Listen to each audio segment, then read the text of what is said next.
इसी क्वेश्चन में जो हमारा ये थर्ड पार्ट है, सेट हमारा वही है। अब इसमें जो थर्ड पार्ट है वो है r is equal to x comma y such that x is wife of y। यहाँ पर जो रिलेशन बताया गया है x और y में, वो रिलेशन ये बताया गया है कि x y की वाइफ है, x is wife of y, x y की पत्नी है। ये संबंध बताया गया x और y में। आपका जो ये रिलेशन है, ये रिलेशन दो लोगों को जोड़ रहा है, किसको किसको, x और y को। किस संबंध में, किस रिलेशन में, तो x is wife of y, यानी x y की पत्नी है। अब यहाँ पर इसको आप ऐसे समझने का प्रयास कीजिए, ये जो रिलेशन है दो लोगों में है। पहले कौन लिखा गया, पहले लिखा गया है x, बाद में कौन लिखा गया, बाद में लिखा गया है y। क्या रिलेशन है, तो भाई साहब जो पहले लिखा गया है वो सेकंड में जो लिखा गया है उसकी पत्नी है। फर्स्ट में x है ना, सेकंड में y है, बोला गया है x is wife of y, यानी फर्स्ट में जो आ रहा है वो सेकंड वाले की वाइफ है, पत्नी है। यही है ये रिलेशन। अब हमें इसी रिलेशन के बारे में चेक करना है कि ये रिलेशन अपने आप में रिफ्लेक्सिव, सिमेट्रिक और ट्रांजिटिव है या नहीं है। ये संबंध अपने आप में रिफ्लेक्सिव यानी स्वतुल्य है कि नहीं है, ये रिलेशन अपने आप में सिमेट्रिक यानी सममित है कि नहीं है, और ये संबंध अपने आप में ट्रांजिटिव यानी संक्रामक है या नहीं है। तो हम सबसे पहले चेक करते हैं रिफ्लेक्सिव के बारे में यानी स्वतुल्य के बारे में। रिफ्लेक्सिव चेक करने के लिए क्या होता है, रिफ्लेक्सिव चेक करने के लिए वही होता है कि दोनों जगह सेम रहना चाहिए।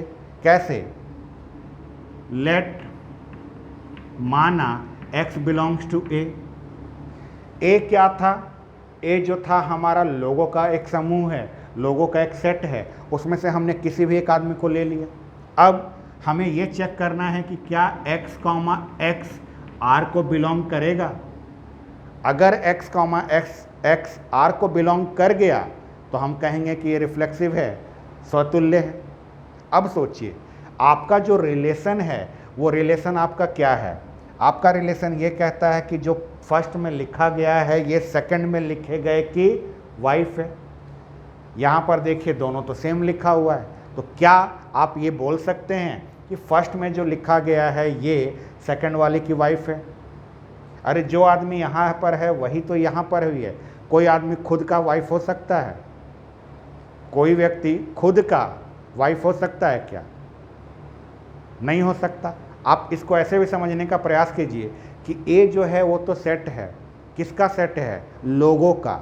उस लोग में कुछ आदमी होंगे, कुछ औरतें होंगी, कुछ आदमी होंगे, कुछ औरतें भी होंगी। सिमेट्री रिफ्लेक्सिव बताने के लिए, स्वतुल्य बताने के लिए आपको हर एक एलिमेंट का खुद से पेयर बनाना पड़ेगा। सोचिए, अगर x कोई आदमी हो गया तो यहाँ पर आपने किसी आदमी को रखा है, यहाँ पर भी आदमी को रखा। अब सोचिए कि क्या केवल आदमी की वाइफ होगी, नहीं हो सकता। कॉमन सेंस की बात है, आप इसको ऐसे भी सोच सकते हैं। अगर x किसी महिला को ले रहे हैं तो यहाँ पर अगर कोई महिला है तो यहाँ पर भी तो वही महिला है, तो महिला की पत्नी होती है, बिल्कुल नहीं।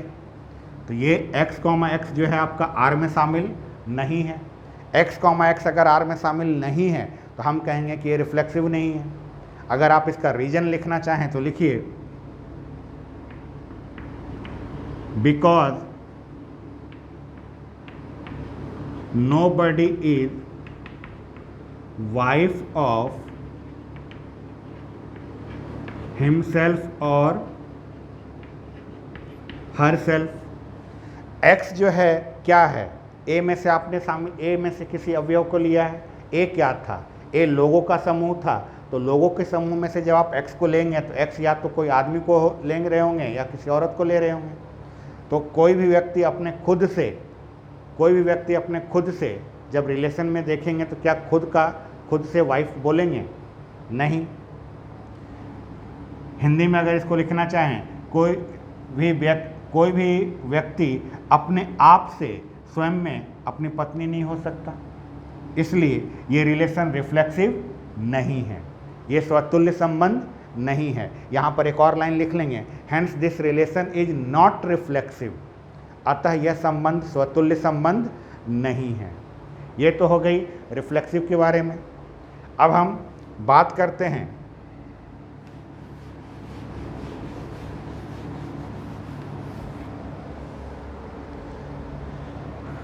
सेकंड नंबर में, हम बात करते हैं सिमेट्रिक के बारे में, सममित के बारे में। सिमेट्रिक बताने के लिए, सममित बताने के लिए कितने लोगों को चाहिए? दो को लेने के लिए आप लेट कर लीजिए, मान लीजिए x, y belongs to a। आपने x और y को ले लिया a से, और x और y पहले आप r को बिलोंग करवा लीजिए। x, y अगर r में है तो इसका भावार्थ क्या है? भावार्थ ये है कि x is wife of y, that is x is wife of y, अर्थात x y की पत्नी है। ये है इसका मतलब। अब हमें चेक ये करना है कि क्या y, x भी इसी r में शामिल है। अब यहाँ पर सोचिए x और y है क्या? कोई नंबर है, कोई वस्तु है, क्या है? x और y जो है कोई व्यक्ति होगा, क्योंकि सेट A जो है आपका कुछ लोगों का समूह है, उसी लोगों के समूह में से आपने x और y को लिया है, और ये x और y में आपने रिलेशन बताया है कि x y की वाइफ है। जरा सोचिए, अगर आप इसको ऐसे लिख देंगे तो अगर आप इसको ऐसे लिखते हैं और इसको आप इस रिलेशन से देखें तो इस रिलेशन के अकॉर्डिंगली यहाँ पर तो आएगा कि y x की वाइफ है। इस रिलेशन में क्या बताया गया? रिलेशन में ये बताया गया है कि जो पहले लिखा गया है ये बाद में लिखे गए कि वाइफ है। यही है आपका रिलेशन। केवल वाइफ वर्ड पे मत जाइएगा, कौन किसका है इसको ध्यान से देखिए। फर्स्ट में आपका x लिखा हुआ है, बाद में आपका y लिखा हुआ है, तो x y की वाइफ बताया गया है। अगर मैंने y और x ऐसे लिख दिया तो इसका मतलब ये हो जाएगा कि y x की वाइफ है। ये कैसे संभव हो सकता है? अभी अभी हमने बताया कि x जो है y की वाइफ है, तो क्या पलट देने पर ये y x की वाइफ हो जाएगी? नहीं हो सकता। तो y, x जो है आपका r में शामिल नहीं है। कारण अगर लिखना चाहें तो लिख दीजिए, because y is not wife of x। x और y में जो रिलेशन आपने बताया था वो ये बताया था कि x जो है y की वाइफ है, तो y का x में रिलेशन जो होगा वो तो ये होना चाहिए ना कि y जो है वो x का हस्बैंड है। अगर x y की वाइफ है तो y x का क्या है? हस्बैंड है। लेकिन यहाँ पर जो हमारा रिलेशन है वो तो ये कहता है कि जिसको भी आप पहले रखेंगे, जिसको भी आप पहले रख रहे हैं वो बाद वाले का वाइफ होना चाहिए। वो तो यहाँ पर संभव नहीं है। अगर यहाँ संभव नहीं है तो हम कहेंगे कि ये अपने आप में सिमेट्रिक नहीं है। यहाँ पर एक और लाइन लिख लीजिएगा, hence this relation is not symmetric, अतः यह संबंध सममित संबंध नहीं है। ये बात हो गई सिमेट्रिसिटी की, सममिति की। अब हम बात करते हैं ट्रांजिटिव की।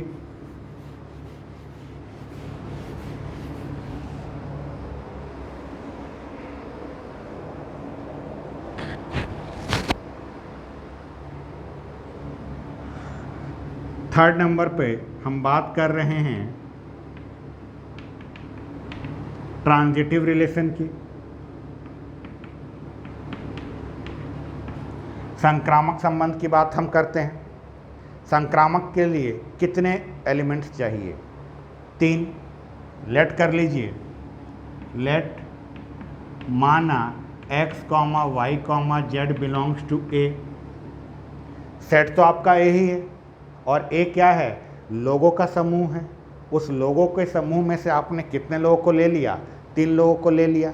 अब सोचिए, सबसे पहले x, y को आपको बिलोंग करवाना है R में। x, y अगर R में है तो इसका मतलब क्या है? x, y अगर R में है तो इसका मतलब है आपका जो रिलेशन दिया हुआ है, जो डेफिनेशन इस रिलेशन का दिया हुआ है, इसी के अकॉर्डिंगली चलेंगे आप। तो यहाँ पर x और y में क्या रिलेशन बताया गया है? x और y में जो रिलेशन बताया गया है वो ये कि x is wife of y, x जो है y की वाइफ है, ये रिलेशन है। अब हमें y और z को लेना है, तो y और z को अगर मैं ऐसे लिख दूं, सोचिए क्या ये R में आएगा? यहां पर देखिए x y की वाइफ है, y और z अगर आप ऐसे लिखते हैं तो इसका इस रिलेशन के अनुसार परिभाषा क्या होगा? क्या होगा इस रिलेशन के अनुसार इसका डेफिनेशन? इसका डेफिनेशन तो सिंपल यही होगा कि y जो है वो z की वाइफ है, y z की वाइफ है, यही होगा इसका मतलब। जरा सोचिए, अभी अभी आपने बताया कि भाई x y की वाइफ है और यहाँ पर आप बता रहे हैं y z की वाइफ है, ये कैसे संभव है? x y z कोई 3 व्यक्ति होंगे, इस 3 व्यक्ति में x y की वाइफ है, ये तो समझ में आता है। y z की वाइफ कैसे हो सकती है? अगर x y की वाइफ है तो y क्या होना चाहिए? हस्बैंड होना चाहिए। y अगर हस्बैंड होना चाहिए तो y तो कोई आदमी होगा। रिलेशन बताया गया था x is wife of y, x wife है किसकी? y की। तो सोचिए y कौन है? कॉमन सेंस लगाइए, y एक व्यक्ति होगा, आदमी होगा। अगर y आदमी है तो y जो है z की वाइफ कैसे हो सकती है? y z की वाइफ नहीं हो सकती।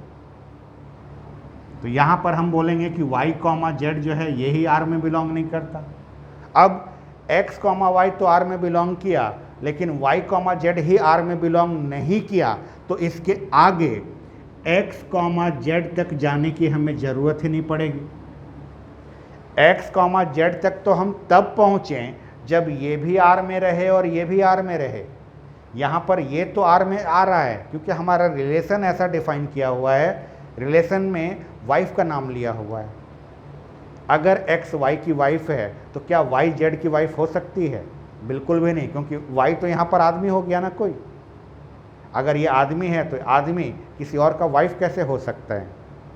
अगर ये नहीं है तो यहाँ तक तो हम पहुँच ही नहीं पा रहे हैं, और यहाँ तक अगर नहीं पहुँच पा रहे हैं तो हम यही कहेंगे कि ये रिलेशन अपने आप में ट्रांजिटिव नहीं है।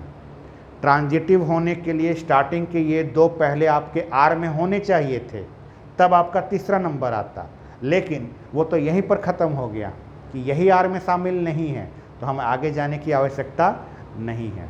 हम यहाँ पर आराम से लिख सकते हैं कि hence this relation is not transitive. x, y R में है लेकिन y, z R में नहीं है, इसलिए ये ट्रांजिटिव रिलेशन नहीं है। अतः यह संक्रामक संबंध नहीं है।